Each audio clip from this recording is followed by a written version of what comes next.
Muy buenos días, deseándote que tengas una excelente semana. Este mes, el 27 de julio, se conmemora el Día Internacional de la Lucha contra el Cáncer de Cabeza y Cuello.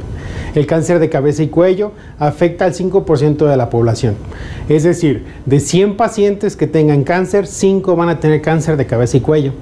Este mes te vamos a hablar de la importancia que tiene los sitios donde se ubica, cuáles son los síntomas, cuál es el cuadro clínico, cómo realizamos el diagnóstico y cuál sería el mejor tratamiento.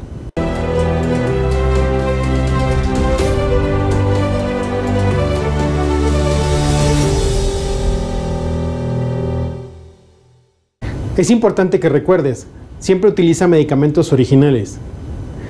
Evita dejar los documentos originales en cualquier médico. Entrega copias, contienen la misma información. Y por favor, antes de que te realicen un tratamiento, por favor, que te tengan bien estadificado, porque muchas de las ocasiones no están bien estadificados. Se ofrece un tratamiento y no se tiene la respuesta adecuada. El día de hoy vimos una paciente, le vamos a poner el nombre de Margarita, fue abordada por un médico que no era oncólogo. Encontró una lesión en la región parotidia, en esta área. Como hablamos la vez pasada, se hizo una biopsia excisional, es decir, se quitó la lesión. La señorita acude con nosotros y al realizar la historia clínica vemos que no se hizo ningún abordaje diagnóstico, no se realizó tomografía, no se realizaron estudios de extensión. Esto nos lleva a un gran dilema para poder continuar con el tratamiento. Nos tenemos que regresar al principio, hacer historia clínica, pedir estudios imagenológicos, ya con el reporte de patología de la biopsia, valorar qué es lo que tenemos que hacer. Si tenemos que hacer una opción quirúrgica, una opción de quimioterapia o una opción de radioterapia. Por favor, antes de que te otorguen un tratamiento, que te estadifiquen. Si tienes cualquier duda, consúltanos, ya sea en línea, por teléfono o por nuestra página. Como te comentamos previamente, el cáncer de cabeza y cuello de 100 pacientes lo presentan 5 pacientes aproximadamente. En la siguiente imagen te vamos a definir las áreas que corresponden a cabeza y cuello.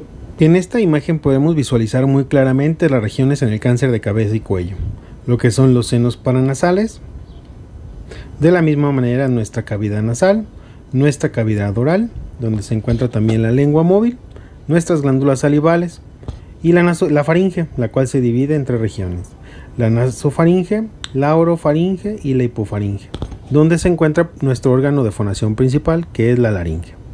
Es importante que las conozcas porque de aquí se van a dar los síntomas que vamos a tener. Dentro de los factores de riesgo para tener este tipo de enfermedades entra el tabaquismo y el alcoholismo. El tabaquismo y el alcoholismo hacen sinergia, los cuales aumentan el riesgo de tener un cáncer de cabeza y cuello. Principalmente lo que es la boca, laringe, incluido también el mascar tabaco. El mascar tabaco también es un factor de riesgo. Incluso utilizar algún tipo de drogas fumadas también nos causan un factor de riesgo alrededor de la cavidad oral. Como comentamos previamente, una célula muta y se vuelve oncológica, la cual lo primero que nos puede dar es una lesión de tipo ulcerosa. El segundo factor de riesgo es la exposición a radiación. La exposición a radiación, ya sea que hayas tenido un tratamiento de radioterapia antes o algunos tratamientos que ocupaban radiación en el área o trabajes en una área donde hay radiación. Son factores de riesgo para que se presente un cáncer de cabeza y cuello. También las infecciones por virus de Epstein-Barr. Cada vez se observa de una manera más frecuente que este virus se encuentra en tumores de cabeza y cuello. El virus del papiloma humano. El virus del papiloma humano también se ha presentado en cáncer de cabeza y cuello, incluso es un factor pronóstico. Es decir, si un paciente está infectado con virus del papiloma humano y es positivo, tiene un mejor pronóstico que aquellos pacientes que no son así. Actualmente en nuestro país tenemos muchas personas que han migrado de otros países a nuestro país. Un factor de riesgo también son las personas de origen asiático. En Asia el cáncer de cabeza y cuello ocupa los primeros lugares, mientras que en Latinoamérica, en México sería el 5º lugar. Pacientes que se trasladan de otros países a México y que tienen un alto grado de tabaquismo, también se encuentra un factor de riesgo y asimismo la ascendencia. También es importante la dieta, lo que consumimos. Generalmente los pacientes que tienen más riesgo de cáncer de cabeza y cuello son pacientes que comen alta cantidad de carnes rojas y menos cantidad de frutas y verduras. Es importante que también estas se incluyan en la alimentación y hay una serie de lesiones que se presentan, que se consideran que pueden llegar a presentar un paciente cáncer. Son la leucoplaquia y la eritroplaquia. La leucoplaquia es una placa blanquecina que se nota en la boca, en la base de la lengua o mismo en la lengua.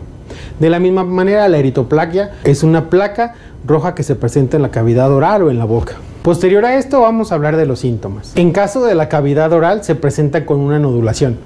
La nodulación llega a evolucionar aumentando de tamaño. Son lesiones de aproximadamente 1 centímetro. Como recuerdas, en los capítulos previos o en las cápsulas previas hablamos de una paciente de cáncer de lengua. ¿Cómo comienzan? Empiezan con una pequeña nodulación. Esa nodulación puede aumentar de tamaño o puede ser ulcerosa. Es decir, se puede volver como un fuego labial o se puede volver como un fuego. Estas lesiones reciben múltiples tratamientos, pero son lesiones que pueden disminuir poco de tamaño, pero no desaparecen. Y son lesiones que pueden tener 1, 2 o hasta 3 meses. Es importante cuando encontramos este tipo de lesiones que acudas con nosotros para tomar una biopsia. Otro síntoma muy frecuente de las enfermedades de cabeza y cuello es la dificultad para comer o la dificultad para la deglución. Una de las características es que primero presentan disfagia a sólidos, es decir, les cuesta trabajo pasar la comida sólida, ya sea frutas, verduras, vegetales o carnes. Posteriormente esto empieza a avanzar o se empieza a cerrar la garganta, como lo queramos definir, y empieza a tener problemas para lo líquido. Es decir, ya no pueden tomar agua, ya no pueden tomar jugos, ya no pueden tomar refrescos. Esto los llega hasta un punto en que tienen inanición o no comen, que es cuando se acude al médico. Si tienes algún síntoma por el cual tienes dificultad para pasar la comida o dificultad para la deglución, es importante que acudas al médico. Otro síntoma que es muy frecuente en el cáncer de laringe es la pérdida de la voz. Son pacientes que al principio tienen un tono de voz, incluso pueden engrosar su tono de voz, pero con el paso del tiempo su voz empieza a disminuir paulatinamente hasta llegar al punto que lo llegan a perder. También pueden llegar a presentar una nodulación en el cuello. Esa nodulación en el cuello son ganglios, es decir, la enfermedad se presenta primero en el cuello o en la laringe, pero cuando la enfermedad trata de contenerse, la contiene en los ganglios. Entonces se puede también presentar como una lesión o un ganglio en el cuello, en la región de la parótida, que estos ganglios pueden aumentar de tamaño, pero no mejoran a partir de ningún tratamiento, ya sea de antibióticos, desinflamatorios, no mejoran. Ese ganglio sigue estando presente. ¿Cómo realizamos el diagnóstico de un cáncer de cabeza y cuello? Recuerda, como hablamos en las cápsulas previas, primero, historia clínica. Lo más importante es toda la información que tú me vas a dar, toda la información que tú me vas a decir para saber cómo inició, cómo evolucionó la enfermedad. Segundo, estudios imagenológicos. Lo que nos marcan que tenemos que realizar son tomografías. De primer inicio, la tomografía simple y contrastada. La tomografía simple y contrastada se va a realizar de cabeza, cuello y tórax. Necesitamos evaluar hasta dónde se encuentran afectados la enfermedad ganglionar. Si hay enfermedad en los pulmones, si hay enfermedad en los ganglios del cuello, si hay enfermedad en los ganglios del mediastino. Posterior a ello se puede recomendar realizar una resonancia magnética. La resonancia magnética, una de las ventajas que tiene es que es un estudio que puede ayudarnos a ver de una manera más precisa la extensión de la enfermedad. El PET-CT actualmente ha tenido muchas utilidades, pero también tiene sus indicaciones precisas. No todos los pacientes se les realiza PET, debe tener sus indicaciones precisas con las cuales debe de cumplir para que tenga una validez.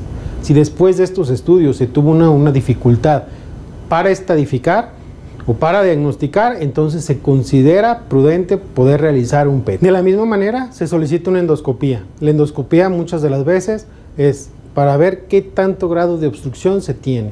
Asimismo se realiza una toma de biopsia. La toma de biopsia, como recordarás, la tenemos que enviar al patólogo para que nos diga qué tipo de cáncer es. Posterior a nuestra historia clínica, nuestras imágenes diagnósticas y nuestra toma de biopsia, ahora sí podemos realizar una estadificación y ofrecerte un tratamiento. El tratamiento puede ser quirúrgico, en algunas ocasiones en estadios tempranos, puede ser solamente tratamiento de radioterapia, ya que es un tratamiento que preserva la función del órgano. Por ejemplo, en los cánceres de laringe en estadios tempranos, primero se prefiere el tratamiento de radioterapia para conservar la voz, para que tú puedas seguir hablando. Asimismo, el tratamiento de quimioterapia, como hablamos previamente, ya sea que se utilice como quimioterapia neoadyuvante. Al principio se dio un tratamiento de quimio para disminuir la lesión y después se utiliza una radioterapia concomitante.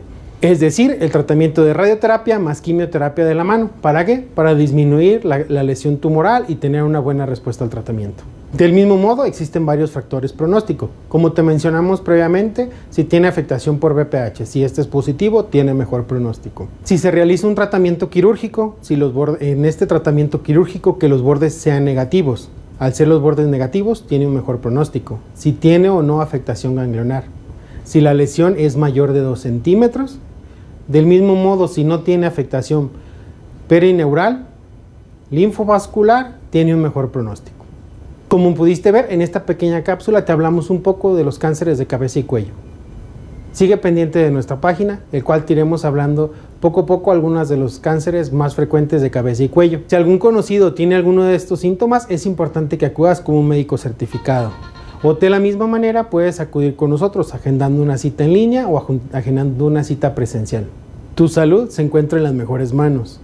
Es importante que cualquier detalle te comuniques con nosotros o cualquier síntoma que presentes.